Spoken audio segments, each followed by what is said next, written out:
Hi, everyone. Thank you so much for joining us tonight for a very special look at Family Pictures USA.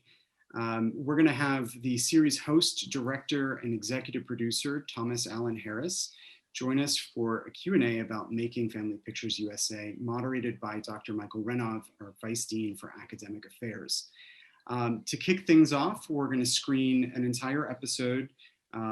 This one is Southwest Florida, episode 3 from season 1, and it runs about 55 minutes. We'll share it here directly in the webinar, and then we'll go directly into the Q&A afterwards. If you have questions, please type them up in the Q&A box, and when we open the conversation up for audience questions, we may invite some people over to ask the question live, or if you prefer that we just read it, please make sure to put that in your questions so that Michael knows to just go ahead and read it out loud himself. So I hope that you enjoy it, and I'll see you back here in 55 minutes. Thanks.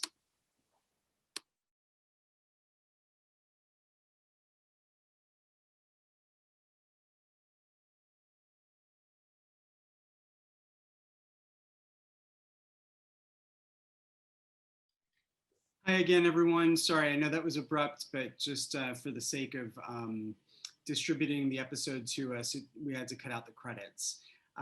But it is now a great joy to welcome our guest of honor, the host, director, and executive producer, Thomas Allen Harris, who will join Dr. Michael Renov in a conversation about Family Pictures USA, and then we'll turn it over to audience questions. So welcome, Thomas. Welcome, Michael. I'm going to fade into the background, but take it away. Thank you, Alex. Thanks, Alex. Well, first thing, Thomas, thank you so much for being here. Thanks for letting us see this episode. I want to say a few things really about you before I launch into the many questions that I have that watching this brings up for me, because I'm not sure people would know that before you launched into doing this series on public television, that you've had a long and continuing career doing other kinds of work, many kinds of artworks, including documentary films that are of a rather kind of, in many cases, experimental in a variety of ways, and also quite personal, many of them, that deal with yourself, your life, your family, your legacy, but also the legacy of African-American culture, the legacy of queer culture, et cetera. And so a lot of the issues that you've looked at as an artist had been about subjectivity, personal histories. This project seems to be a movement in a certain direction, and it is still holding on to this idea of telling history through imagery.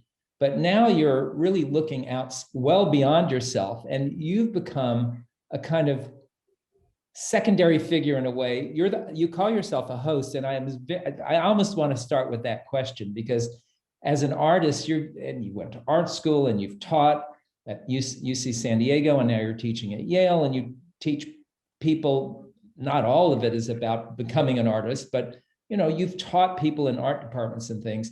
And now, instead of calling yourself the auteur, the master who's created this piece with your name all over it, you are now in a way a kind of agent who is bringing a certain method, a way of looking at the world, a way of looking into how history can be told through individuals and through family stories.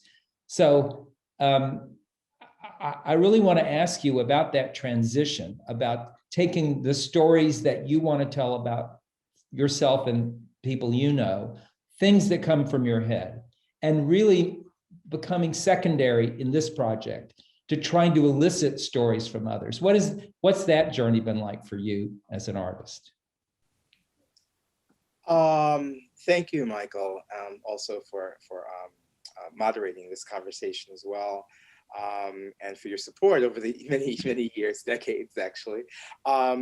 Yeah, I would say that it is both different, and in some ways it continues the kind of work I was doing, because even though the earlier films and up until very recently, were focused on a kind of personal narrative. They always engaged other narratives, intersecting narratives that together were larger than the sum of the whole. And the whole was larger than the sum of the whole. Get rid of it. I feel like this is a kind of a logical continuation of that.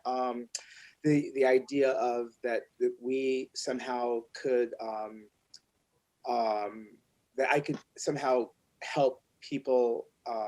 I guess I just want to step back, perhaps, because in part, some of the aesthetic of this kind of community storytelling began with a mentor, Marlon Riggs, and his seminal work, Tongues Untied. That was also personal, but also united a community, or through film and his film practice. And I worked with Marlon in the early 90s, late 80s, early 90s. And so a part of my own work has always been about community storytelling and how to help as a facilitator, but also have like a stake, in it, and have that be transparent.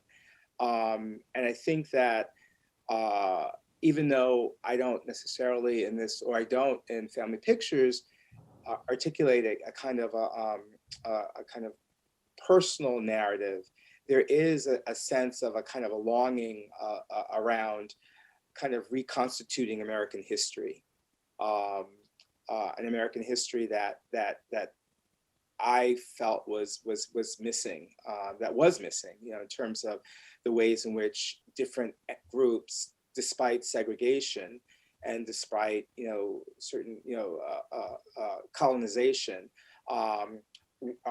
impacted one another in really seminal ways. And so I really wanted to kind of think about, as an experiment, and this the format we created is evolving, but I wanted to think about it as a way to allow for communities to come together and to talk about these intersections.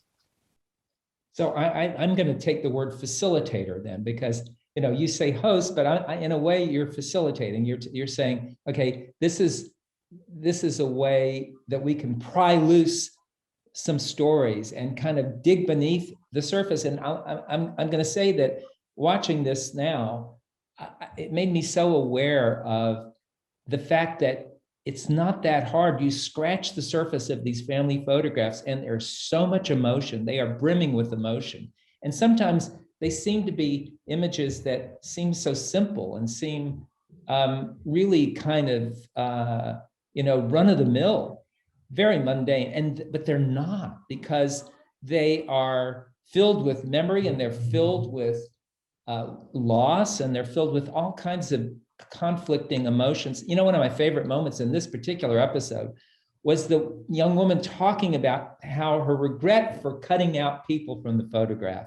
Could you talk about that moment? Because in some ways that speaks to some larger questions that your project raises. Yeah, well, it was pretty phenomenal, that moment, because when she first presented her work, we had an intake. First of all, I just want to say that this project grew out of a community engagement, a socially engaged art project, where I would travel around the country and invite people to share their family narratives with me through their photographs. And it was a kind of a parallel project to a film I was making called Through a Lens Darkly, Black Photographers and the Emergence of a People. And in fact, I had used some of the technique of uniting people with their family photographs in a previous film, 12 Disciples of Nelson Mandela, when I took my stepdad's family, of his album or his archive, back to South Africa and reintroduced the story that people were not aware of, and really activated them and helped them insert themselves into that narrative by performing in the film. So I was interested, as someone who studied and taught performance, how what happens when you bring people together and you allow them a mechanism to see what is familiar in a kind of different way. And so that was a project that we still are touring with.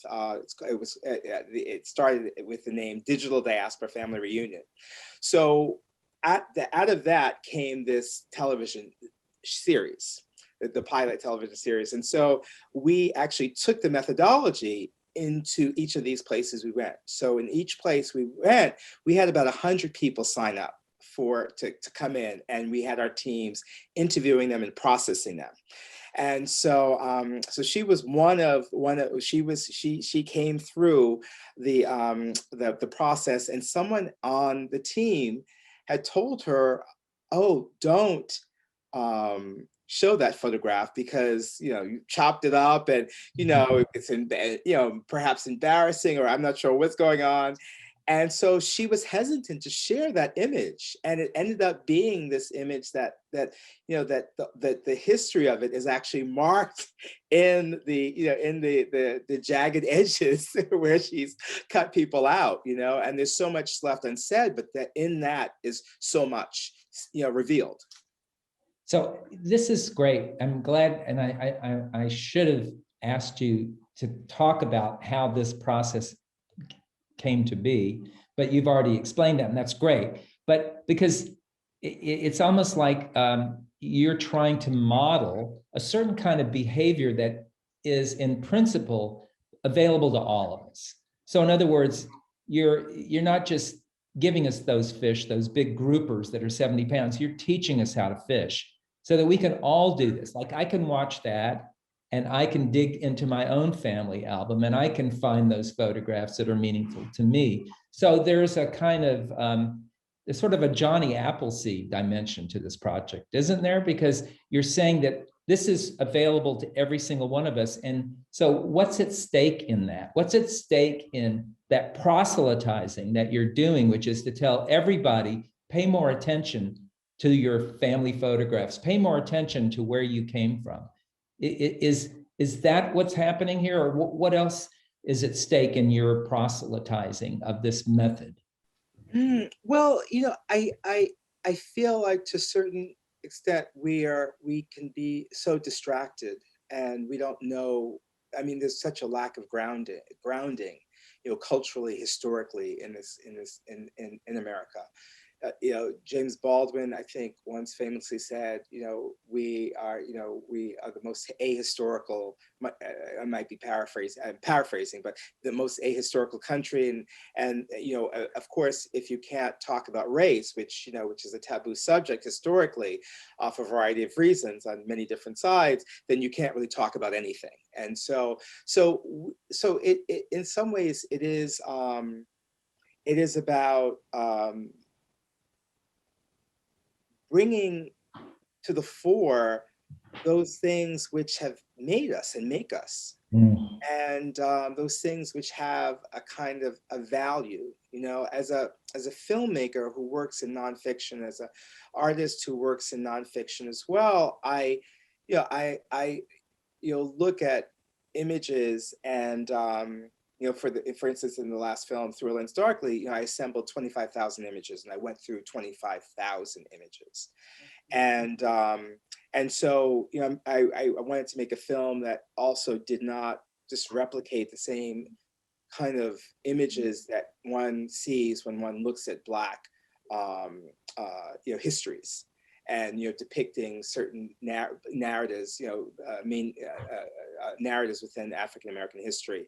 And so part of what we did with Digital Diaspora was crowdsource our own images of these narratives. And so, and in doing that, I realized that how much I was learning. And also part of that process was kind of a communal kind of revelation, so that people are sharing these images, but there are people around them as well. And so people who are actually kind of doing, and you see it a little bit in the episode, but people are kind of giving feedback on this kind of these images, this visual material. And so that kind of I would say that this this project Digital Diaspora started, and it started really we started working with these images and with this kind of touring roadshow at a time when the digital age was really upon us. And so we moved from this kind of family album as a kind of this a purposeful use of the family album into this digital space where people were like flicking up images on social media, but yeah, and so they were making them available, but they also lost this sense of curation and how do you kind of construct meaning. And so this film and this series in some ways is a kind of a kind of a kind of curation. It's a kind of like how do we find meaning, you know? And I think that we are so siloed in terms of as Americans, in terms of our particular histories, in terms of our particular narratives, investments, and so I really wanted to open things up and really shift people. And in fact, it's actually happened. I have a email which I'd like to share. Can I? Yeah, yeah. There's one guy in the series who has lots of Jefferson Davises running around in his family tree, right? And I think he was, you know, you saw him, Seth, as Seth Ford. And so he wrote me on January, I think it was January 8th or 9th, and he says, "Dear Thomas, I think it's been almost 2 years since you came to Lee County to film our people here, and your involvement in this part of America, I think, has changed us. I talked to others here that were involved and friends of friends who have seen the show, and it's created a connection. We have family pictures in common, both the show and the display of the pictures that we have seen as a result of it. You guys were so kind and did such a great job making us feel comfortable." It's a plug. "On the day of the filming, I was feeling more than a bit self-conscious and at times downright nervous. But when I left, I worried about how I would appear." And I'm just going to go for it. We actually had wanted him to sing, and he didn't. He actually sang, but he didn't want us to use it. And then he says, "Well, you could use it anytime you want now." He says, "This year started with a jolt. It has been difficult to think I am American, and this is my country for a few years now. And this past weekend has been one of the most difficult. I also like to think that I have what I consider a very American quality, boundless optimism for the future. I know you and Don Perry have it." Don Perry is my co-executive producer, and keep doing what you're doing. So, you know, it was, yeah, I mean, it's like we have this connection with these folks, and we're like, we really see this kind of tangible shift that's happened. And so that, for me, you know, that aspect is for me, very interesting. Yeah, well, I have to say, well, two things. One of the reasons that this is so valuable is that you're doing, it's curation, but it's also excavation.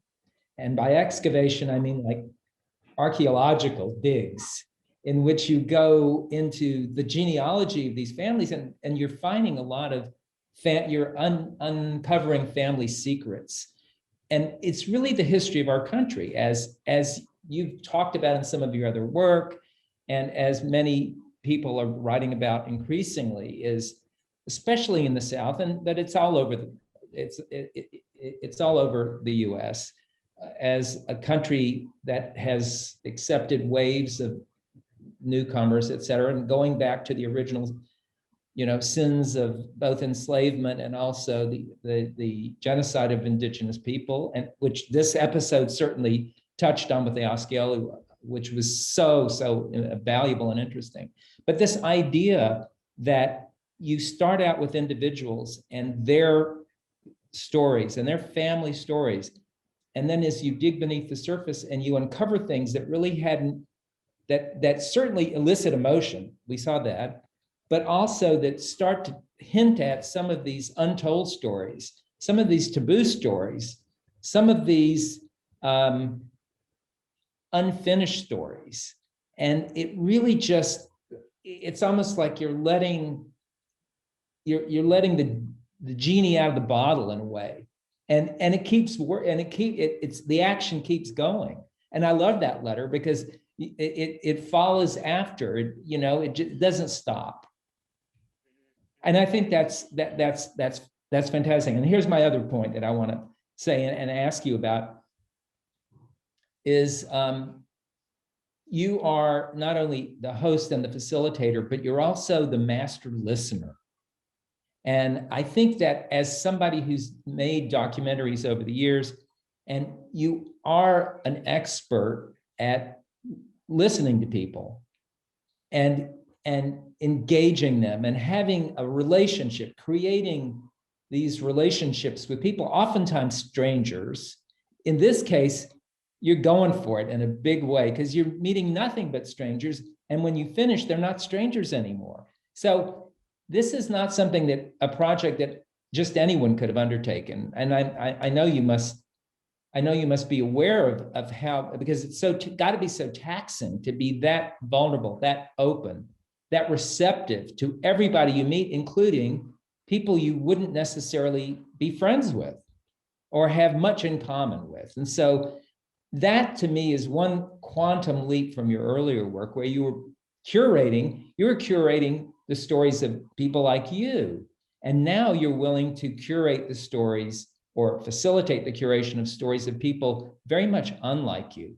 And talk about how, as good as you've been as a listener and someone who is able to engage with others and elicit from others, now you're doing that with people that across certain gaps or divides. Talk about that process, how it's been for you. Wow. Yeah, you know, because I had done so many personal films, Michael, you know, I mean, with each film, it's like you can't do a successful personal film if you don't get close to the knife, if you're not I mean, very, very close. I mean, you know, and so you know, with each film, I really had to, you know, really deep into my own personal like you know, therapy, or like, you know, peel back the onion in, you know, within myself, relate my relationships, any relationship I'm going to depict on film, you know, they have to, you know, you have to go there, right? And you have to have the clarity to really do that. And so, you know, and so a lot of that has to do with like you to be able to see, you know, the good, the bad, and the ugly, and to kind of not so much withhold judgment, but to, you know, allow for, you know, everyone that have the benefit of the doubt to allow for grace, and you know, and not, you know, certainly not be kind of knee jerk. You know, I also have to say I had, you know, very early on, even though I was a science major, I was a biology major at Harvard. I was interested in family narratives from the very beginning. And when I came back from my freshman year, I asked my grandmother questions about her life, her background, and she was tight as a clam. She said, "Go see cousin Daisy," which is her oldest living cousin at the time. And I went to see cousin Daisy, and they, you know, this part of the family was, you know, very, very fair skinned from Charleston, South Carolina. And so she told me some things that, like, you know, I had very difficult time hearing, you know, and talk back, you know. And she's like, you know, well, you know, I won't go into the stories, you know, but you know, you know, and I was like 18 or 19, and I was talking back to her 80-year-old, you know, woman who was an elder in our family, and it caused a big ruckus. And then not long after, she died, and because I wasn't able to listen to stories that I thought were contradictory to who I thought we were, you know, as African Americans, you know, as this kind of narrative. I lost, you know, that opportunity to really get, you know, that story. And that, you know, and then also the, you know, even though, you know, my resistance was perceived as a lack of respect. And in fact, it was. I was a kid, you know, but I had that, you know, and that curiosity, I think, is connected to that science training that I had. I went to Bronx High School of Science, and then I did do science all 4 years in college. And so this, I think that also had an impact, in terms of, to be able to listen and to put aside judgment and to also be compassionate with someone else, especially having done work with, with close family members like my brother. And having to, with him, with my first feature documentary, we had to go into couples counseling, to get that, to finish that film, to actually get over, our relationship, to take it forward. And so, to be able to really deeply empathize with another. Well, there's a comment in the question and answer box and I want to share. Thomas Allen Harris, interviewing and listening skills, your skills are second to none, with an exclamation point. So other people are noticing, but I'm telling you, I'm still, I love that story about how you weren't always this way. In other words, you've gotten better at it over the years, but there is something, this project doesn't exist without that capacity that you seem to have in boundless measure. I want to, and it was tiring. I mean, it was tiring. I mean, with this was a format that had not been tried. We didn't really have this. I mean, we had loose, but I worked very closely with my co-executive producer, life partner as well, Don Perry, who is, a writer of the series. And so it, that we worked really closely, conceiving the project, but we, I mean, you could kind of hash it out, but, we interviewed over 100 people. So, and then we chose, 8 or 9 in each particular place to really follow into the landscape, and so I was very, it was important to have it be incredibly diverse, really in each episode has Native American stories. At one point someone said, "Oh, do you think Native Americans have family photographs?" I'm like, "Oh, yes, hello," and I could look at photographs.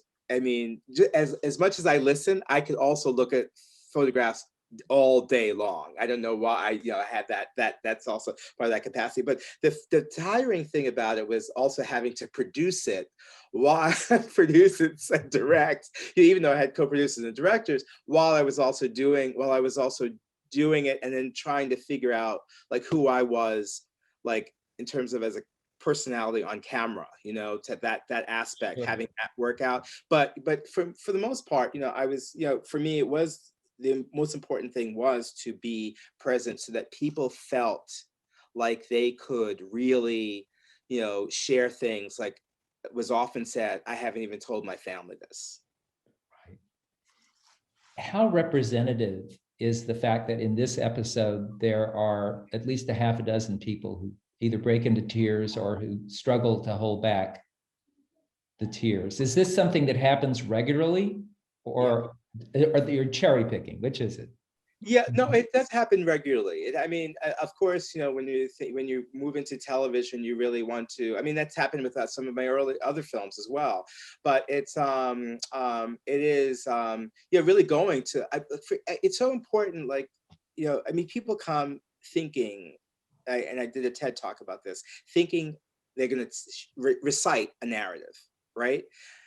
But when they hold the photograph up and it's in the public space, and for some reason, because it's outside of their intimate narrative, it becomes their feelings come up and surprise them. Yeah. And so I think that is, we provide a space for that, and that's something that goes way back, for the 12 years of working with digital diaspora. So some people are able to really kind of express that, or allow themselves to be overtaken by the emotion, or you could visibly see.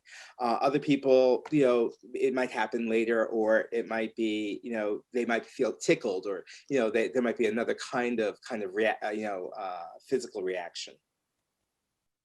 So to what extent, since you chose Southwest Florida, one imagines, wow, you've got hundreds more stories to tell. And I know the resources required are considerable, not only financial, but your own resources, emotional and whatever, time, because you've got other projects that you also want to pursue. So how do you scale this? How have you scaled it, and how will you scale it going forward, or will you? Yeah, that's something we were talking about. I mean, what I've been doing, this was, we got a big grant from the Corporation for Public Broadcasting. It was a very large grant, and From they taxpayers like us? exactly. Thank you. And they particularly wanted us to go to red states, and after the last election, just like, and so that they saw this project as something that could do that, and in fact it did. And so initially we were going to have it as a half-hour show, and we actually created a half-hour version of it, which I like. And thinking about, let's say, like perhaps it's a series of half hours on a particular location, because it is so much about what this particular Southwest Florida. I mean, it's like, this is my country, and to go and discover it. I mean, I've always heard about the Everglades. What's that about? And thinking about the the kinds of decisions and actions that took place in the 20th century that impact us today, in terms of the environment, and thinking how, and also the founding families, and, who they were, and how diverse they were as well, and these long-standing relationships as well, thinking about Native Americans and this tension, that is this kind of not so much war, but these unconquered folks, and lifting up those narratives in a way that's not around the spoke of a kind of white hegemonic kind of narrative, that it's actually, there's this other kind of leveling of the playing field in terms of the stories and the intersections, as opposed to, I see myself as an African American, I have to define myself, relative to, a certain type of, WASP narrative of America. We could instead, we could allow for this other kind of stream of, to exist. And so so it might be a series of half hours on a particular area, where we're still, as we develop season 2, we're still kind of kind of breaking down and analyzing what we've done. Part of what I was saying earlier about CPB, we got this grant. We also work with each individual station. So we did a half-hour in-studio show that was part of it. And so so we have 3 kind of half hours in addition to these 3 hours, and those are very different. Some of the people we plucked from the hour feature, or the hour program, but it's an in-studio show, so it's a very different kind of thing. It's also hosted by me as well, and it's so we're trying to figure out, well, how do we scale this, and that is that's the question. So that we're bringing groups of people together to talk about it, and consultants, and so it's been very rewarding during the COVID to be able to do that. What are some of the red state locations that you have in mind? Can you share? Yes, well, the CPB grant was for the pilot. So there are 2 red states were North Carolina and Florida, and then we did Detroit. And so now we have about 20 different locations across the country that we're actually in dialogue with various entities. And therefore not necessarily the red states. No, they will be red and blue. Yeah, red and blue. Yeah. Okay. And because they're all purple, aren't they, really? Exactly. Well, I'm wondering if there are some questions from others. I feel like I'm monopolizing your time, which I mean, I could talk to you forever, but I'm sure there are others who would like to get a word in edgewise. I'm seeing a hand raised from Leanne. So Leanne, why don't I move you over, and you can turn on your video, or you can just use your mic. And while we're doing that, I'll also invite Hermione over. So I will set that up, and just keep your camera off until we call on you. Okay. Hi, Leanne. Hi. Okay. Yeah, I was also very intrigued by the girl who had cut something out of the photo. I'm an archivist, and it's very interesting because so many people cut things out. So many people self-edit. I don't want to say that. That's my ex-boyfriend, And when the archivist goes to this pile of stuff, you're like, damn, who was that person? What did they cut out? And I think it kind of is an interesting lesson because it shows us that we have to be really forgiving. We can't come in and slam down judgment, as greater minds have said, because a person is many things. There are many things, contradictions. Sure, there's stuff that people did they didn't like, but when you, the archivist, come in, you don't go in judgment. You go into, who is this? Let me discover that. Let me not throw anything away. Let me see what's there. So there's this whole process of, you don't have the conclusion, you just have the process, right? And I just love that. I thought that was so interesting, and it was mentioned before, but I echo it. Don't cut your old boyfriends out of photos, people. It tells your story. Everything is who you are now, Yeah. What I loved about that photograph is that it kept the integrity of the image. I mean, it was able, even though it was cut in the center, was cut out and the side was sliced off, it still had its, it still was identifiable as a single photograph. And so I love that aspect. And I, also your comments around being an archivist, and I teach at Yale a course called Archive Aesthetics and Community Storytelling.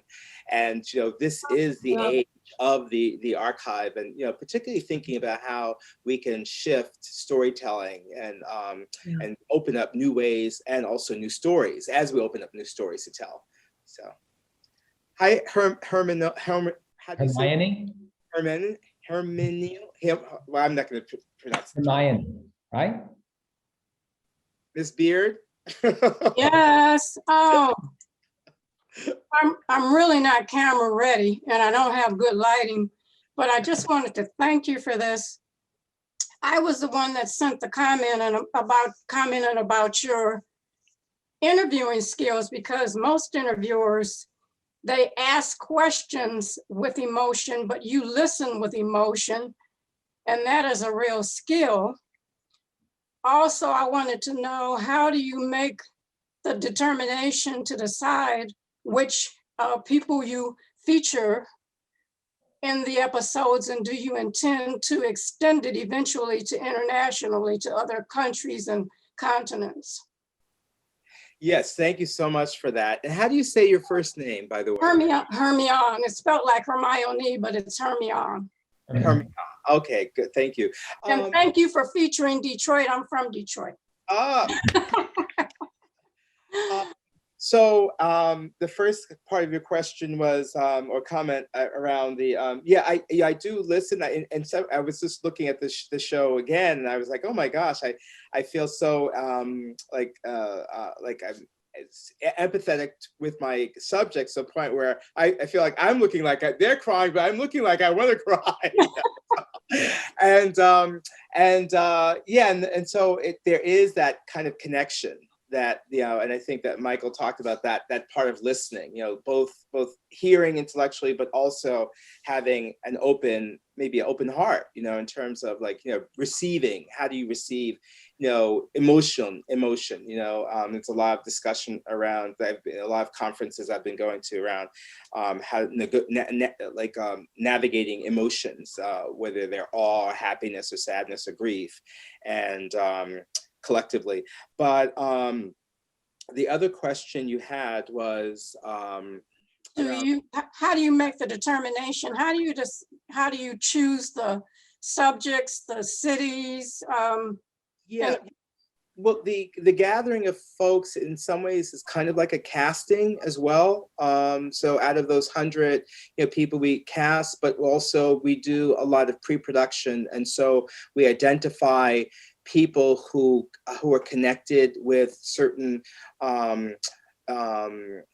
communities and themes that we want to discuss. And so it's really, we want at least one person representative of a particular community. And so that is how we select folks. And then we are also, we do it as a team, and we meet them beforehand. We had a pretty sizable team. We were blessed to have a budget for that. But a lot of that, in terms of following people through the landscape, most of those people we had identified prior to going down, to shoot the production, a 2-week production. And then the last part is, do you eventually plan to extend it internationally to other countries and continents? Yes, we do, and we have an agent, and so we were in the process of really moving that forward when COVID hit last year, and so there's interest in the UK, there's interest in other parts of Europe, and also where we'd like to take it to South Africa as well, and there's a lot of support for this work and my work in general in Brazil. Poor Brazil right now, but I feel horrible what's going on there.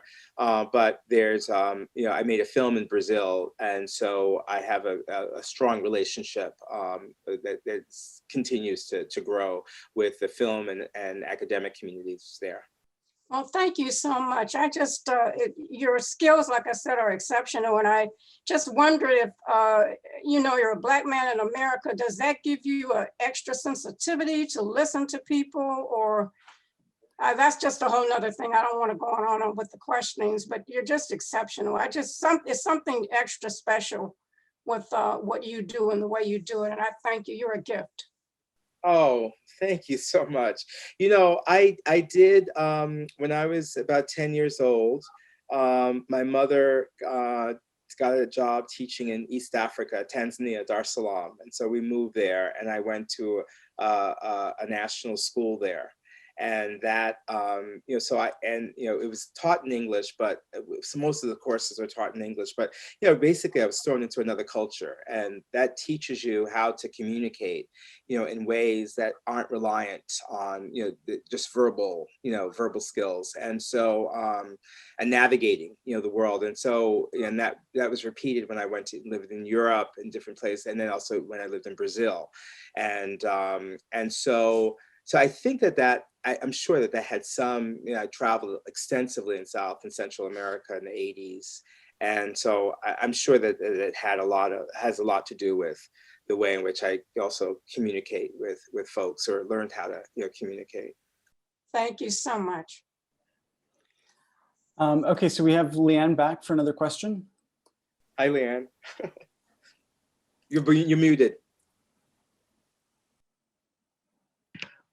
When I saw this on the emails, I was like, oh my gosh, family pictures. I was so excited. This is such a wonderful subject. And thank you so much for doing this, because they're so compelling. I can't even, well, I can go on about that. But what do you think is going to happen in the future? Because we have like overkill on photos and computer files and stuff. What's going to happen to archiving? How will it, what's the next era for this? Because right now we're going to the past, and there's so little. We're like, oh my God, we found it, and we're connecting dots, and it's super exciting. And then it's going to be a tsunami of data. Like, what do we do with that? Yeah. Well, it does go also back to this question of curation and storytelling. Like, how do we kind of organize and are able to lay out a story? I remember I was giving a talk, or I was on a fellowship at Dartmouth, and I was visiting a class. It wasn't a class that I was teaching, but it was a class that I was kind of just going in and coming out, and the teacher had asked the students to get a photograph that meant something to them, so we could do this kind of methodology in the class. And so one of the students says, I have so many images on my phone, I didn't know what was important. It was just what you described. So she emailed her mother for an image that was important. That it wasn't even an old image. It's like, help me decide what image has significance, and because it was overwhelming. It's like going into this, this data, and so that whole process that informed the family album in terms of selecting one image from a set of images, placing it, having a narrative around it, why this is important, and its relationship to other images. So that's I don't, but at the same time, with my students in my archive aesthetics and community storytelling, they are constructing films out of material that they've shot on their phones, both still and moving images. I have an Ethiopian student who just for her short media project, she made a film about affection and how Americans depict affection versus Ethiopians, and what's normal, and did this kind of essay about comparing the two, based on her going back and forth to Ethiopia. And so people, so so and that was more moving images. Video. Yeah, no, it's an interesting question. Thanks so much again. I think how we are going to organize this, how we're going to store it. I mean, at one point I lost 6 months of images, for a mistake, in a data. This is about 8 or 9, 10 years ago. It feels like yesterday. the wounds, maybe I'll find them again. But it's, I think there is something to be said for printing images out, for somehow kind of figuring out how we navigate this, this digital onslaught. Oh my God, Tom White. Hello there. Can you see me? You can hear me, right? I see your name. Yeah, that's my name. I'm not sure how to work my camera with since. Okay, but you could. And hi, Michael, too. Good to see you. So my question, and thank you for sharing your work and throughout your career, and I've been a big fan. But is you've seen a lot of America, digital diaspora and family pictures. We just went through one of the most tumultuous and convulsive and divisive years in our lifetimes, through pandemic, a deep discussion and discourse on racial divisions and systemic racism, and a very divisive election that culminated with an insurrection. So I'm wondering, in that period, if you rethought the next phase of family pictures. I mean, and what kind of rethinking you did, and going back to a very probably more divided America than you embarked on the first episode of family pictures. Mm-hmm. Oh yeah, I mean, I feel, just off the cuff, I feel like this series and this project, is more needed now than ever. I think we're ready for it now. I think that I think that we have such deep wounds, that never were addressed in a kind of communal or collective way, in the same kind of way, let's say, like South Africa's Truth and Reconciliation, with regards to slavery in America, or the genocide, or the different, what happened, with the slaughter and, Chinese, folks, and, notions of either the hierarchy, and whose lives are worth it and whose lives aren't. And so I do think that there is, in 12 Disciples of Nelson Mandela, I found an interview with my stepfather, who is the, kind of whose story the film depicts. And he says, America is South Africa. He said at one point he realized after being in America, America is South Africa. And it's, we have been living in a, American version of apartheid. We have these different realities, and I think it's obviously come to a head, and it's, it's ultimately self-destructive and for all of us. So in that way, I think that this project or projects like it are, deeply needed. Things that where it's not about taking a kind of inflexible position.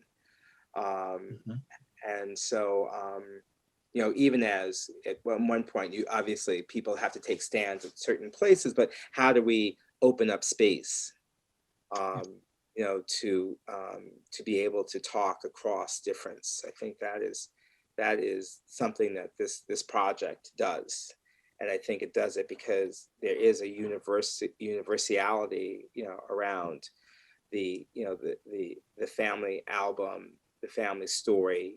Each of our family stories is sovereign, and but at the same time, we identify with people, with their family, telling a story about a family photograph. And so, how that is going to play itself out, we'll see. I mean, this project is really contingent upon bringing a lot of people together. And so, we have the vaccine now,